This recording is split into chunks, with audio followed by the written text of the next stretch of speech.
Oh yeah, baby. We are back with another episode of the Bald Brad Show. And boy, folks, do we have a massive story today. And if you're new here, you got to let us know in the comment section or the chat. We'd love to give you a shout out and smash that like button if you're trying to deport the entire state of California. And we're growing fast here. We have over 107,000 subscribers on YouTube, 75,000 on TikTok, and over 2,100 on Rumble and climbing, folks. And today,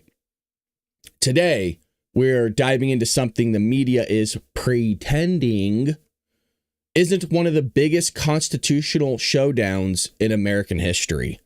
And it is bonkers that this is not getting more attention.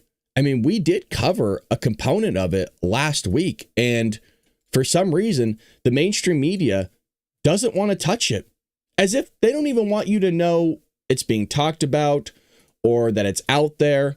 I mean, this is a huge, monumental Supreme Court case that they're going to hear.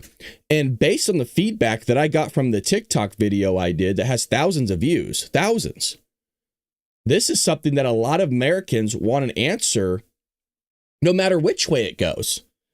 It doesn't matter if they side with Donald Trump. It doesn't matter if they side against Donald Trump. People just want a standard of what the heck exactly is going on. And can we just get something going and moving forward so we all know? And as you can imagine, this is regarding birthright citizenship.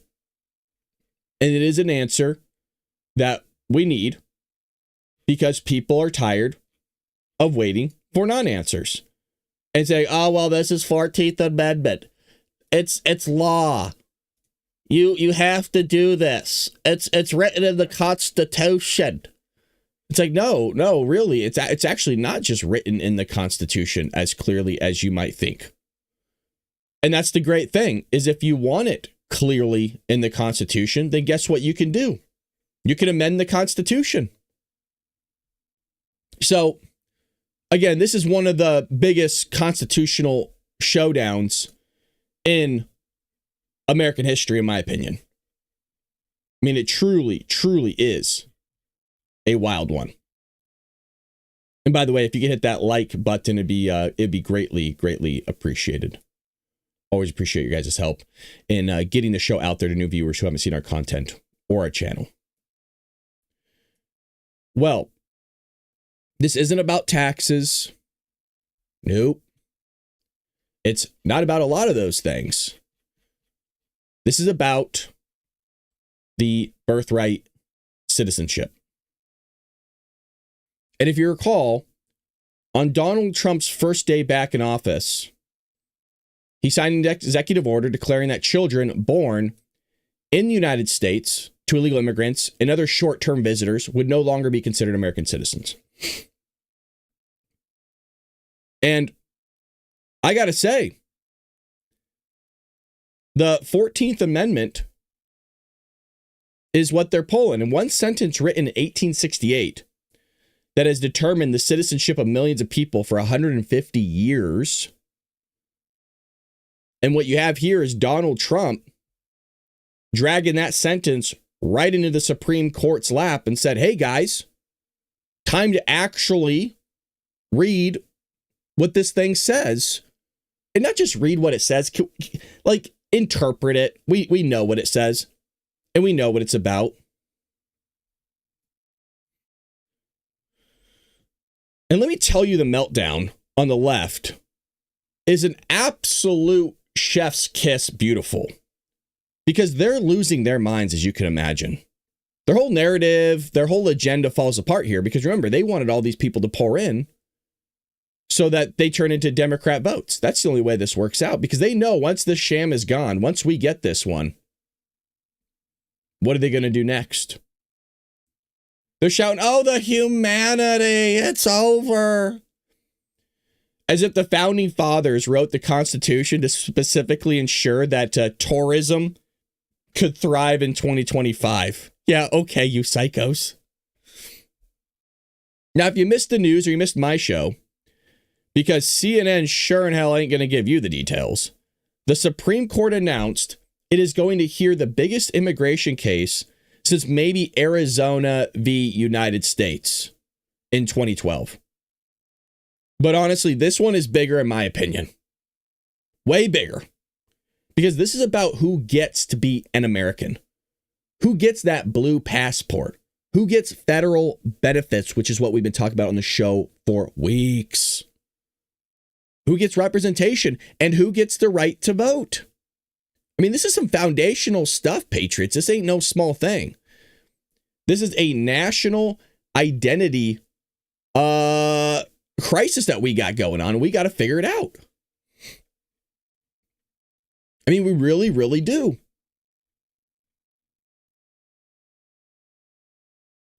So you have them freaking out. They don't know what to do. I mean, Rachel Maddow's sweating. The New York Times is acting like this is the end of civilization. It's really silly stuff. And what this is about, again, is who wants to be an American. I would say that this is the bedrock of the entire immigration debate. And the Supreme Court, in I think June or July, one of those two, according to the New York Times, is going to decide whether birthright citizenship is actually what people think it is. Or whether we've all just been coasting on a 150-year-long game of constitutional telephone. Could you imagine if we just been allowing people to have babies here, anchor babies and such, and it turns out that that wasn't the case? Now, obviously, they're not going to go back and be like, oh, you're out of here, sucker. Some of them they will. You got to have some sort of date. I mean, let's be real, though. Most people haven't even read the 14th Amendment since like 11th grade U.S. history class.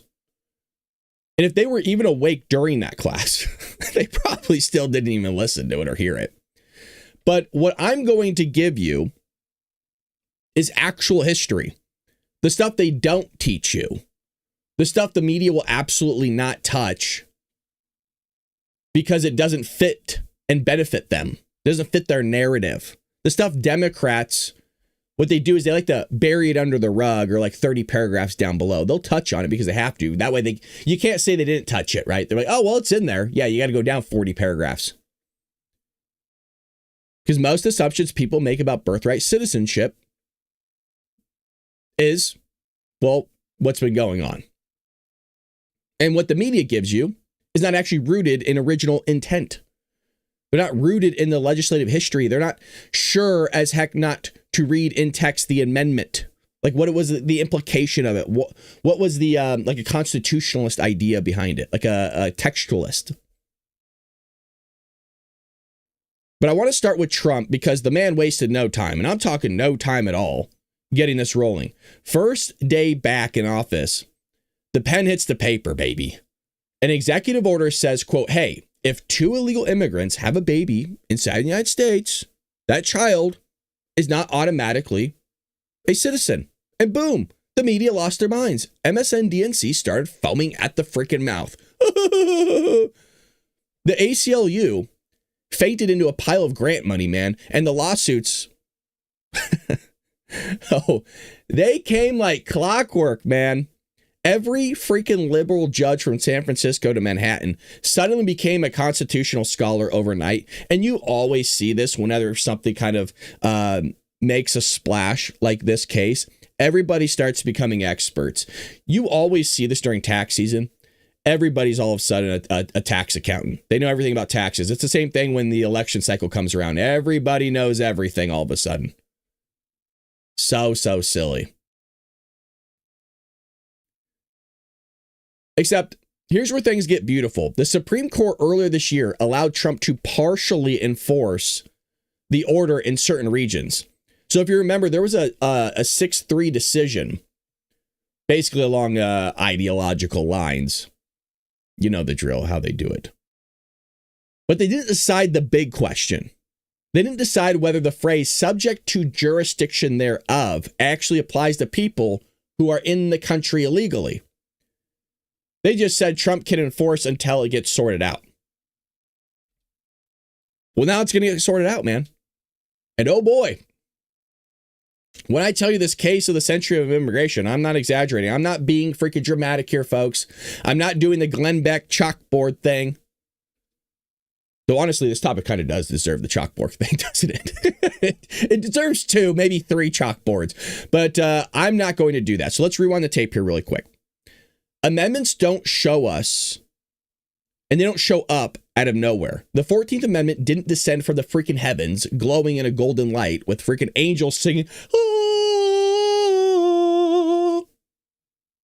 It was written very specific and for a specific reason. And you need that reason to understand what the heck is happening today. And it was in 1868, the Americans had just ended the Civil War. I still love chalkboards. Slavery was abolished, and suddenly you had millions of freed Black Americans who needed legal recognition because Southern states were trying to deny them citizenship still. The radical Republicans, yes, that was a real faction, by the way, pushed the 14th Amendment to define citizenship so states couldn't play games. I mean, that's the original context. That's it. But, as we always say, everybody has to act stupid and like, oh, what does it mean? How did you get there? What's this all about? Now, what does the actual amendment actually say? It says, quote, all persons born or naturalized in the United States, comma, and subject to the jurisdiction thereof, comma, are citizens of the United States. Now, have you noticed something? Notice that little phrase, and subject to the jurisdiction thereof. It's not an or statement. It's not implied. It's not decorative. It's not a fancy Victorian flourish on it. It's conditional. People struggle with conditional. I teach conditional probability. Put it that way. People struggle with that word conditional. You want citizenship? You must be born here. And, keyword, subject to U.S. jurisdiction. What does subject to the jurisdiction mean?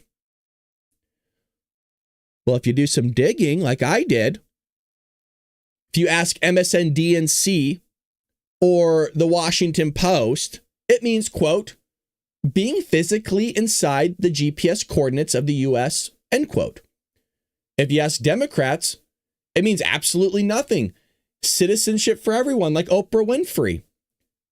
If a woman parachutes out of a plane, lands on a freaking Walmart parking lot, and gives birth midair, boom, citizen. I mean, that's literally how Democrats treat this. I'm not making this up. They practically encourage it. Now, I'm not saying to get into an airplane and just, give birth midair. That's silly, but you understand the point I'm trying to make. Democrats don't. They can't separate the two. They don't see the sarcasm in it. Not at all. But historically, the phrase actually comes from English common law and what you've heard of as natural law theory. And I want to give a shout out to Ben Shapiro, who's probably fist bumping somewhere. And it meant full allegiance and legal obedience to a sovereign nation. Now, Senator Jacob Howard, who was one of the framers of the amendment, explicitly said, and yes, it's a real quote, and I don't know how people miss this. Again, this is the framer of the amendment, said the clause excludes, listen carefully, foreigners, aliens, and families of ambassadors. Excludes. That was his word. So let me ask you a question. If In 1868, they were excluding foreigners who were legally here as diplomats. What do you think they thought about foreigners who entered illegally? Just want to throw that out there. Like, what do you think the intent was here? Now, enter the Supreme Court case. People always misquote. This would be United States v. Wong Kim Wong. Wow, it's a tongue twister at 6 a.m. Wong Kim Ark. And I quoted this in my TikTok video when I said that the Supreme Court was going to hear this case, although I didn't say this 1898 Supreme Court case here. I had to say it by name, as you could see, because it's almost a tongue twister. This case is always used by the left to claim, see, everyone's born here as a citizen. They love this case. This is where they're getting it from. That's why I included it for all of you. Except, how about no, Scott? This case was about illegal, again, a space legal permanent resident whose parents were domiciled in the United States. It did not, in capital letters, address illegal immigration. I mean, illegal immigration wasn't even a concept yet when this happened. The modern wave of illegal border crossings, that kind of started in the 20th century, really. I mean, it's always been there, but I'm talking like really, really started. Birth tourism, what, maybe like the late 1990s? I mean, what do you guys think on that one? I mean, it really got massive in the 2000s. That's when we really started seeing it explode because people saw that they can exploit our Constitution because these knuckleheads don't want to actually, come down and give us what the Constitution really says. It's a breathing document. It's living. It's ever changing. No, it's not. It's not. That's why there's amendments, because it actually is never changing unless you change it. I know. If you can always read into it to the point where it can always adapt to modern history, always, then there's no reason to amend it. Like they always go, oh, well, you don't need machine guns and you don't need all these things to like delete people, blah, blah, blah, for your Second Amendment. They were talking about muskets.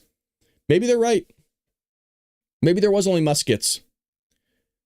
And you know what I always say as a republic? Change it then. That's how I am. If you don't like something, that's what it is. You change it. It's called amendments, and you could do it. Now, I don't want that to happen.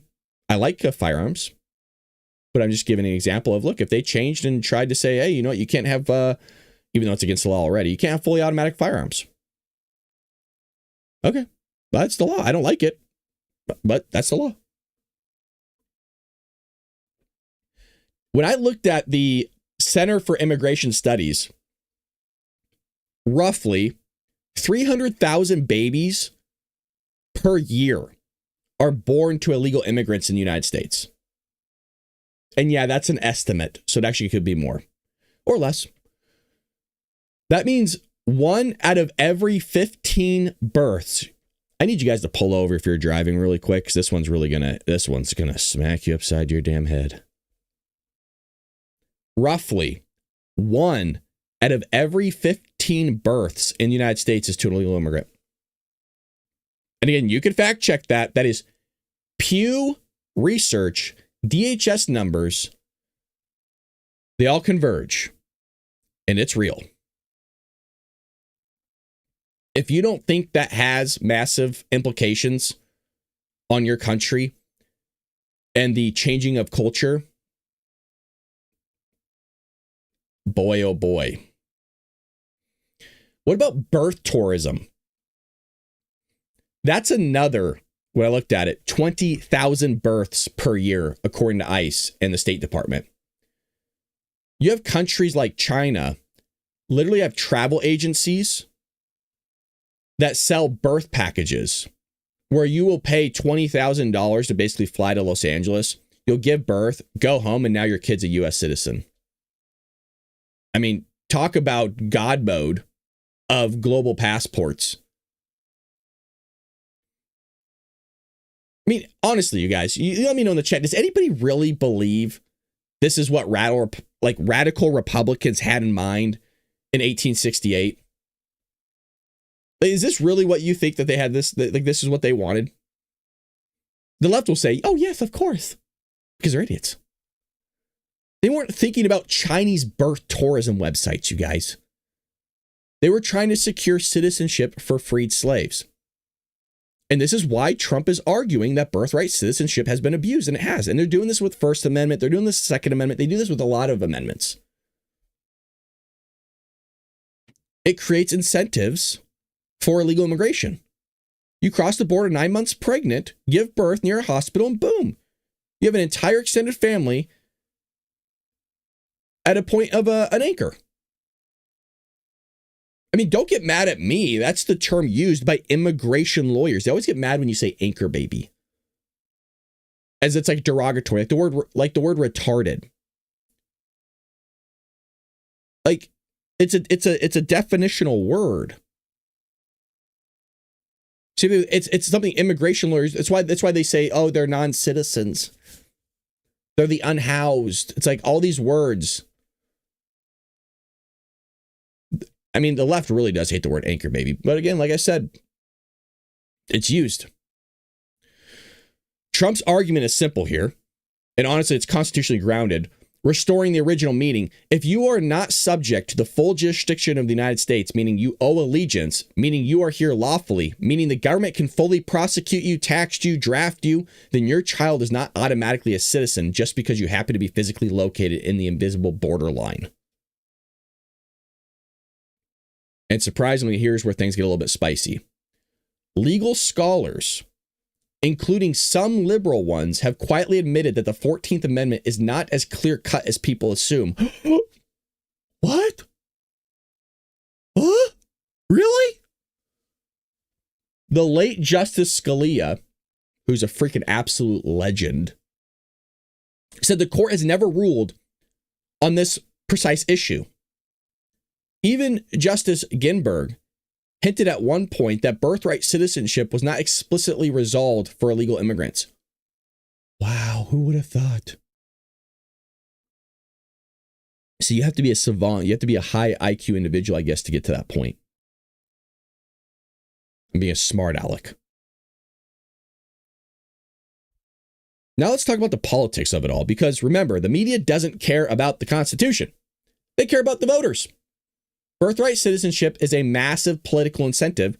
Democrats freaking know very well that this is basically an automatic citizenship that creates long-term demographic shifts. And not just that, it's not just demographic graphic shifts, it's an ideological shift. I mean, this is why people get upset that you film them in the streets, like you see with Nick Sorter. This is why you see people acting violent and deleting people. And this is why you see, oh, well, we need to be empathetic because, you know, they just can't get up off their feet, blah, blah, blah, all these things. And then you go delete somebody in a train or light somebody on fire here or there. That's why they scream when Republicans even touch this topic, man, because they're psychos. Which is why the lawsuits were instant when Trump said this stuff. But here's the irony. And I love irony. Dozens of countries don't even have birthright citizenship. Somebody commented on one of my TikTok videos about this. And said, oh, every country in the world pretty much has it. Okay. Let's just look. Just look at some countries, couple. Europe, entirety of Europe? Yeah, no, gone. The UK abolished it in 1983. Gone. In 1986 for Australia? Gone. Ireland, they had it until 2004. Gone. They axed it after tourism abuses skyrocketed. Canada is currently debating the issue. Mexico doesn't allow automatic citizenship if the parents are foreign diplomats or if the birth was even meant to evade immigration law. But I thought it was every country out there. I mean, I just went through, I went through the entirety of Europe, the UK, Australia, Ireland, I don't know what else, Canada, Mexico. I mean, almost every developed country that you look at has ended birthright citizenship except the United States because we're idiots. We're big dum-dums. And why? Because we are the only country with a political class so freaking addicted to importing future voters that they will bend the Constitution into a freaking pretzel to justify it. And they always do stuff like this. This is nothing new.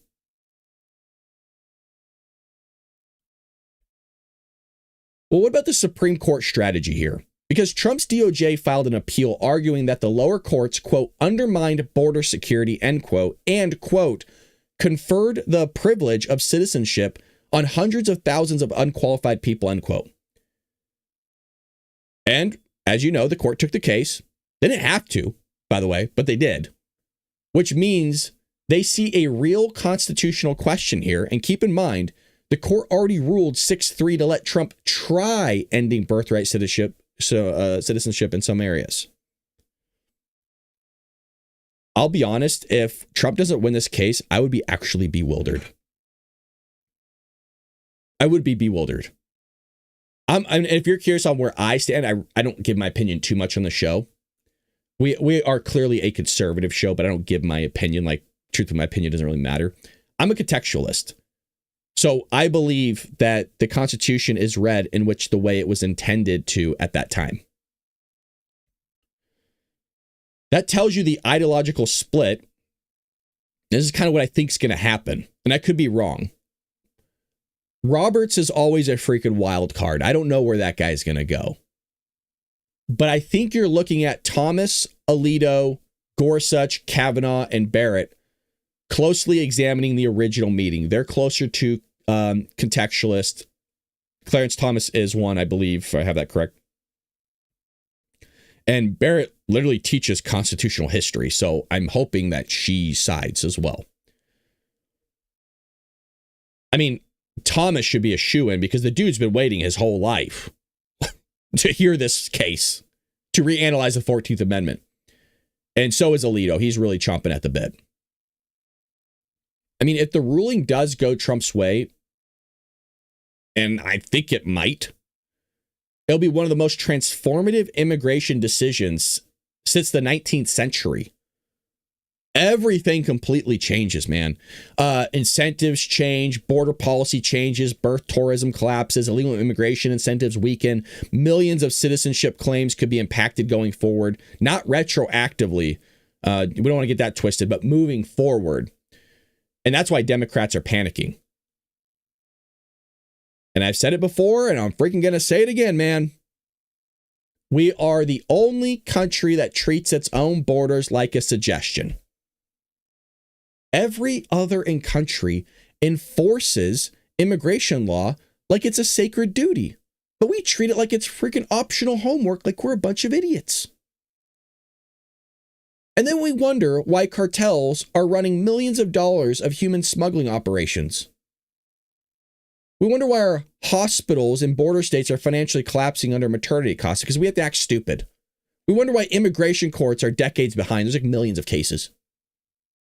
Like we won't even get through those cases in our lifetime. We wonder why law enforcement is overwhelmed because incentives matter. If the incentive is show up 9 months pregnant, guess what people will do? I know, shocker, patriots, isn't it? And before someone goes in the comment section starting to cry, no, this is about hating immigrants. Legal immigrants follow the law. My family's a bunch of immigrants. They all follow the law. I know, amazing how that works out. And if they didn't, guess what? They should be deported. They should. As far as I'm aware, I don't have any illegal immigrant family members. And if I do, guess what? Yes, they should be deported. And I will help them come back the right way. My audience is full of legal immigrants who cannot stand illegal immigration because they had to go through the system correctly. And I also like to point out, this is about sovereignty, man. It's about the rule of law. It's about the Constitution actually meaning something. Let me throw something else in the mix here. Let me throw a little curveball at you. Surprisingly, and I've mentioned things like this in the past, where if you listen to old school Democrats, they almost sound Republican.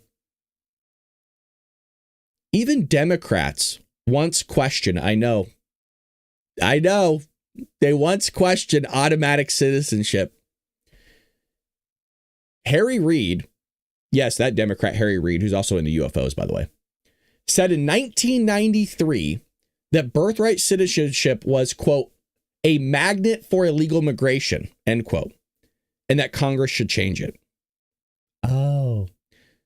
Democrats supported closing loopholes back when it benefited their political moment. Today, they pretend Trump is inventing a conspiracy. And the truth is, Trump didn't invent the debate. He revived it, man. And he forced everyone to stop pretending the 14th Amendment is a freaking magical incantation instead of a legal text with actually a very specific original purpose. I mean, I guess that's an important part to throw in there. It had a specific purpose for a specific moment in time. The question the Supreme Court will answer is this. I know I keep bringing this up, but I want you to be aware of it. This is what it's all about. Jurisdiction thereof. Does that jurisdiction, subject to the jurisdiction thereof, include children of people who voluntarily violated U.S. law to enter the country? If the answer is no, then Trump wins. If the answer is yes, then birthright citizenship stands. But I guarantee you, man, the court will still clarify the limits of it. And that's a big one. There will be a dissent, and there will be opinions that reshape the conversation. But let me tell you the real secret Democrats don't want you to know, regardless of how the court rules. This debate is not going away. This is a national conversation. I would say it's now mainstream. And Trump dragged it onto the front page. So we're going to find out. And I think there's going to be a meltdown of biblical proportions on this bad boy. Oh, do I? It's going to be big, big, big, big, big, big. Before we move into our next segment where Warner Brothers has a seismic merger, make sure you hit that like and subscribe button if you haven't already. We do this each and every morning here on The Bald Brad Show, and we would love for you to join us each and every morning here on The Bald Brad Show, folks. We also have a website called baldbrad.com. Make sure you check it out. We have a book called Trojan Horse, How the Left is Destroying America. You get yourself a copy off Amazon. The link is at baldbrad.com. Please make sure you check that out. Well, there's a Netflix merger here that's going viral. And it's a pretty fascinating merger all within itself. Excuse me, I'm having a little bit of a difficulty over here. Let me fix this. Boom, boom, boom. Again, that's yes, that is baldbrad.com if you want to head over there for the book. If you go up to the top, matter of fact, I'll just show you here. There you go. If you go to the book up here, right here is the store, but right next to it is the book up at the top. You click on that bad boy and you just click this link right here and it's going to take you directly to Amazon. And you could purchase the book. And it's, holy lordy, 50% off. What? 25, 26% off? Yeah, I would go buy that now. 37% off. 50. What did the publisher doing to me? They're trying to put me out of business. That's insane. I don't control that. The publisher does. Okay. Well, I'm sweating over here. We're hemorrhaging money. Oh boy. It's just crazy. Real crazy stuff. All right, well, in a seismic shift for Hollywood, you have here Netflix has struck an $83 billion deal. Crazy stuff. I mean, some people are saying this was like a nuclear warhead going off in Hollywood. That's how they were kind of describing it. And I would say, in my opinion, the entire entertainment landscape just got flipped upside down. And, it's the season, so I'd say shaken like a snow globe. Because Netflix, again, like I just mentioned, Netflix just started off with mailing like DVDs, and now they're acquiring one of the biggest studios out there in the world. I mean, they just bought freaking Warner Brothers, man, for $83 billion. And Warner Brothers is huge. I mean, Discovery is a monster deal. I still can't believe it's worth $83 billion. I mean, where are you getting that kind of money from? I mean, they're going to get like Batman, Hogwarts, Middle Earth, Bugs Bunny, and the entire HBO vault. The people are shouting monopoly on this. And I know that there have been some big mergers in Hollywood in the past.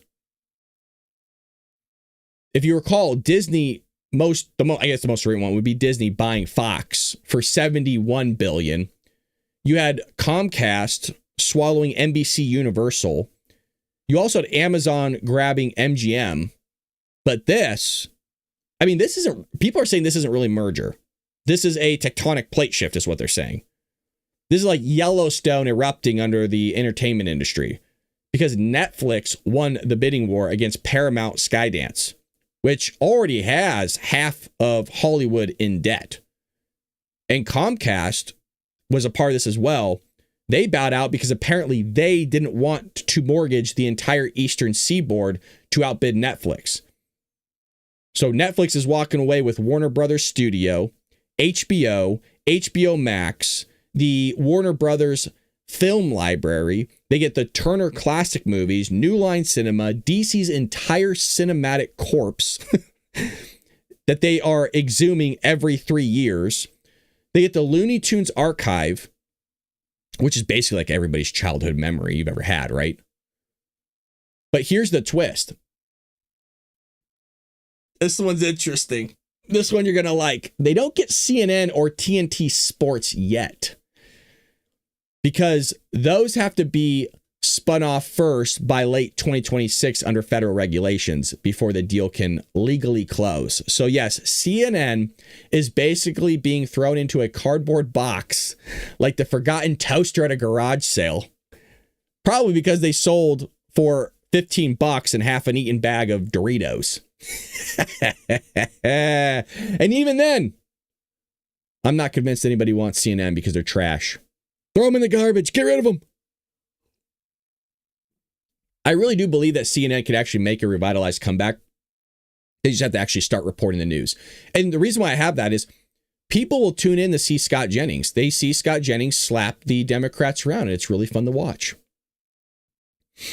Now you have Netflix CEO coming out giving his Everything is Fine tour, kind of like you see like Taylor Swift do, saying things like this merger will accelerate HBO Max's growth, preserve theatrical windows, and expand storytelling opportunities, is what he's saying.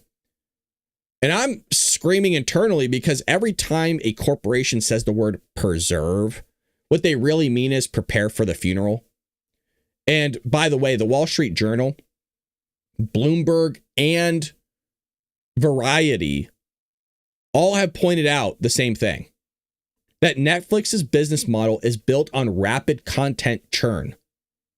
Streaming first releases, cutting costs with the same enthusiasm California cuts our power during a heat wave. So forgive me if I don't fully buy this idea that Netflix, the company that dropped theatrical windows down to zero for most originals, is suddenly going to be the savior of movie theaters. I mean, the filmmakers are absolutely melting down over this too. I mean, you have James Cameron coming out and saying that Netflix buying Warner Brothers would be a, quote, a disaster for the industry. You have Christopher Nolan is literally meeting with Netflix executives on behalf of Directors Guild because he is terrified that theatrical windows will shrink to the size of Kamala Harris's polling numbers. I thought you guys might like that one. And both the East and West Writers Guild issued a joint statement, which, by the way, never happens unless there's like some sort of apocalypse that's going to be imminent here. What they were saying was They were basically begging regulators to block the merger, calling it anti-competitive, dangerous, and a threat to creative labor. I think about when you have James Cameron and Christopher Nolan, two of the biggest pro-theatrical directors on earth, are teaming up like it's the freaking Avengers over here, trying to prevent Thanos from snapping his fingers. When that happens, you know Hollywood is in some sort of like panic mode right now. And the part that nobody wants to talk about, Netflix already controls 28% of global streaming market. And depending on whose data you look at, Antenna or Parrot Analytics, doesn't matter kind of like which one really. Add HBO Max to that, you will have another 12 to 14% on top of the 28%. Meaning Netflix could like conceivably, with these numbers, walk into this deal owning roughly a third of all, they'll be owning roughly a third of all streaming in the United States. And if you think the Biden or Trump antitrust regulators are going to shrug and say, seems good, let them cook, I don't think you've been paying attention. You have Senator Mike Lee. If you remember who Mike Lee is, Mike's the Republican from Utah. He's also the chair of the Antitrust Committee, which is why we're bringing him in here. Immediately jumped on X. And what he said was, he told Netflix to, quote, buckle up for an intense antitrust hearing, end quote. Which is Utah Senator speak for, we're going to drag you into the Ninth Circuit Court of regulatory hell. Then you also had Pocahontas herself, Elizabeth Warren, said this merger is an anti-monopoly nightmare, end quote, that will likely raise prices, reduce competition, and crush independent creators. Now, I'm going to say this, man. When you have Mike Lee and Elizabeth Warren agreeing on something, even partially, you know the situation has crossed into the twilight zone, man. There's some weird stuff going on. Somebody stepped on the butterfly again. We're in the upside down from Stranger Things. Even Axios and the Hollywood Reporter are openly questioning whether the FTC or DOJ will let this stand. And remember, the Trump administration, which is now back in the driver's seat, baby, thank God, they've actually been hinting that they aren't exactly thrilled about this consolidation either, because Trump has been loudly critical of big tech monopolies and Hollywood political bias. And if you really think he's eager to see Netflix own Batman, HBO, DC, and the entire Warner Brothers legacy while simultaneously being one of the biggest political propaganda machines on earth, congratulations, you never watched a Trump press conference before. Trump's coming after him. You have Hollywood guilds, which I'm a part of. You have SAG-AFTRA, that's my union, my guild that I'm a part of.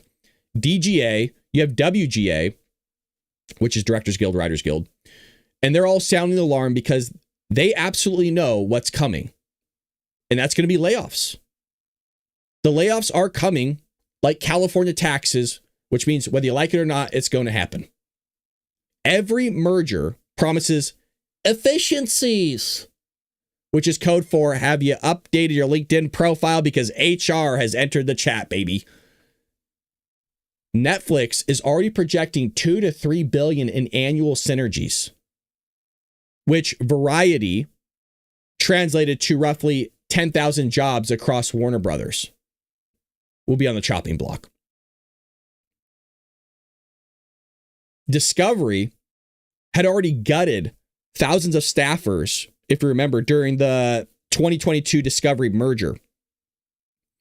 CNN slashed their newsroom like it was a turkey on Thanksgiving. I mean, they shelved. Do you guys remember this? They shelved, what was it? Batgirl, which I was kind of disappointed on because Batgirl had my boy from The Mummy, Brendan Fraser, in it. I mean, they shelved completed films. It was a done film for tax write-offs. They gutted HBO's development departments. I mean, can you imagine what Netflix is going to do? It's going to be crazy. I mean, theaters, though, are having a collective stroke. AMC stock fell the moment the merger was announced.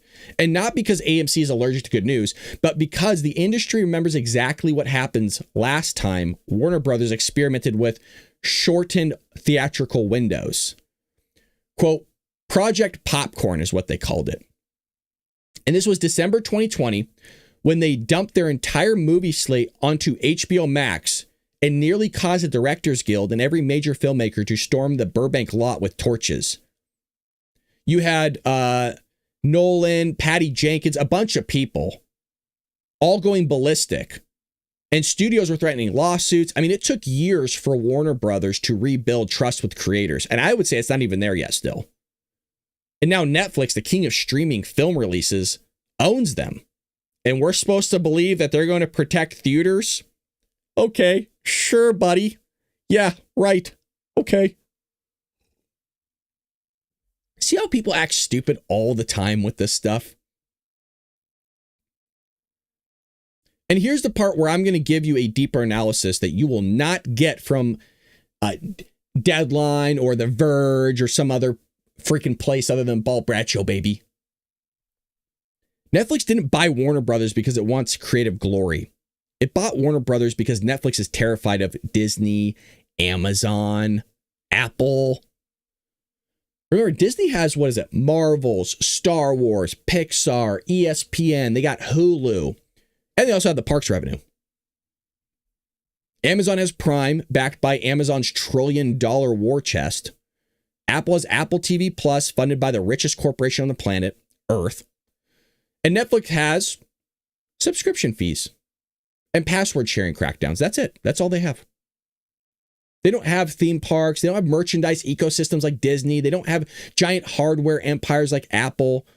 So the only way they can compete long-term is buying content libraries, intellectual property, and legacy studios. And this is something that Bob Iger knew about long ago over there at Disney. And Warner Brothers, some would say, is the Holy Grail, the oldest studio in Hollywood. I mean, this is the studio of Wizard of Oz, Casablanca, The Dark Knight, Harry Potter, The Matrix, Lord of the Rings. Not to mention HBO's crown jewels like The Sopranos. You're looking at Game of Thrones, True Detective, Curb Your Enthusiasm, The Wire. Basically every prestige series ever made. So Netflix didn't just buy a studio, man. It bought a cultural history. And yet somehow Netflix is out here reassuring subscribers, literally sending push notifications saying nothing will change. Your subscription will stay the same. Your content library stay the same, which is ironically the biggest red flag of them all, because the last time a corporation said nothing will change, the next week, half the staff was gone, deleted, see you later. Your monthly bill went up. And suddenly the only thing on the homepage was a reboot of a reboot of a reboot. Netflix raising prices. Well, that's going to be inevitable. The Wall Street Journal already reported analysis that these analysts expect price hikes in the next 24 months as Netflix swallows Warner Brothers, outstanding debt, and integrates HBO Max's catalog costs.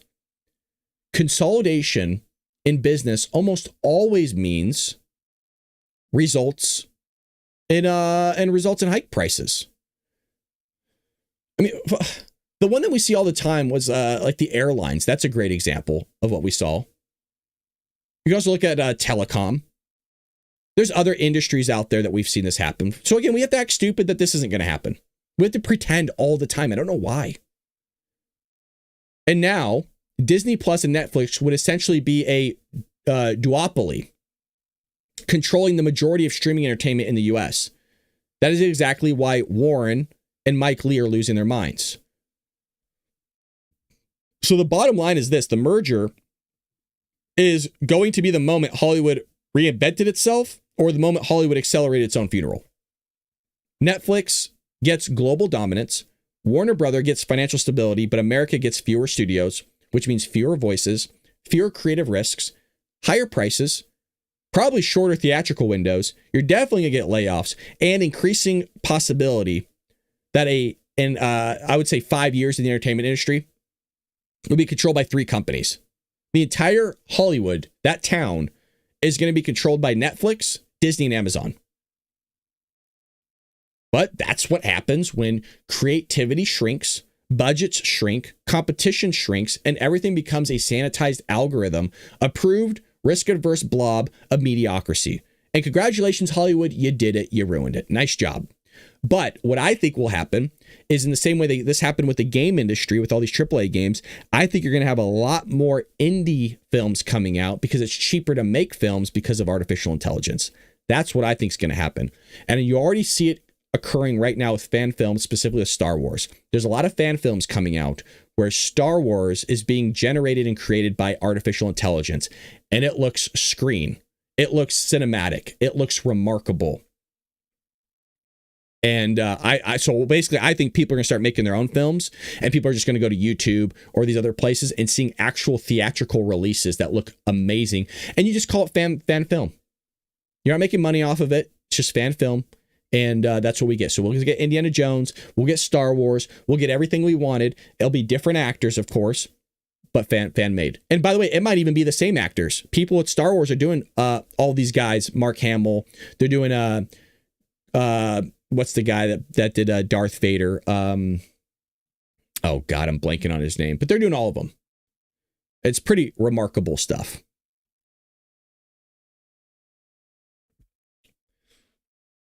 What's going on, Sea-Dog? Jeff's in the chat. Drag, good to see all of you. Hopefully I didn't miss any activity over here. It hasn't populated anything for me.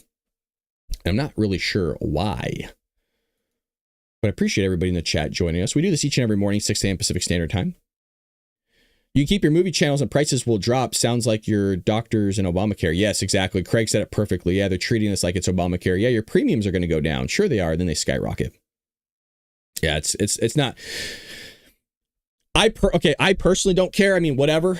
There's nothing I can do about it. So why should I care all that much? I mean, I don't really pay for streaming services. So I don't watch much TV as it is. But all it's going to do is just well, I told you what it's going to do.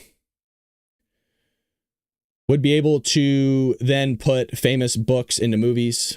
Ever just feed the book into the AI algorithm and just makes movies? Yeah, I think you're right, Drag. I think people will put people's books into AI and have it make a movie out of it. Yeah. And by the way, you remember how it took us so long to download? Remember we used to burn like CDs all the time off Kazaa, LimeWire, all that stuff.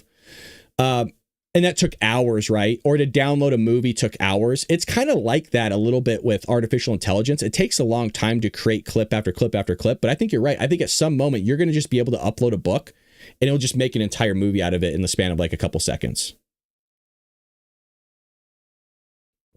I think that's where we're going, which is cool. It's going to disrupt the entire industry. There's a lot of people suspecting that artificial intelligence is going to disrupt a lot of industry starting in 2027. For some reason, they're using the year 2027 quite a bit. I don't know why, but that's it. There's something coming out around that time, I suppose. But with that being said, make sure you check out baldbrad.com, folks. We have a website. We would love for you to utilize it and get those goodies for the holidays. The big one is the book, Trojan Horse, How the Left is Destroying America. That's always a great gift idea, right? You don't have to think about it. If you know somebody's a conservative Republican, that's like a shoe-in gift idea for them. You already have it figured out. There's no thought behind it. And just grab them the book and they will enjoy it. Hey, what's up, Brad from Cookville, Tennessee? What's going on, Sticky Steve? Comedy Club. I love that. I love comedy, man. I'm a big comedy fan. Appreciate you joining us over here. Lurk says, them boys from the little country. It's always cool when you guys do little stuff in the chat like that. Giving shout outs. I love that. Alrighty, well, we'll be back here tomorrow morning, 6 a.m. Pacific Standard Time for more news. I'm going to try to button up the stories for you a little bit. I know we only did 2 today. I'd like to do about, a lot more than that. So we'll button up that and give you guys some more news tomorrow. These were the 2 big things that everyone's talking about. It was a very slow news cycle. You're really only looking at birthright citizenship, still the Minnesota fraud cases going mainstream, and then the Netflix merger were kind of the 3 big ones. Don't get me wrong. There's other news out there, but we'll make sure that we cover anything else other than these 2 things tomorrow. With that being said, God bless you. Thank you so much for always tuning in. I'll see you tomorrow here on The Walt Brad Show. Take care, Patriots.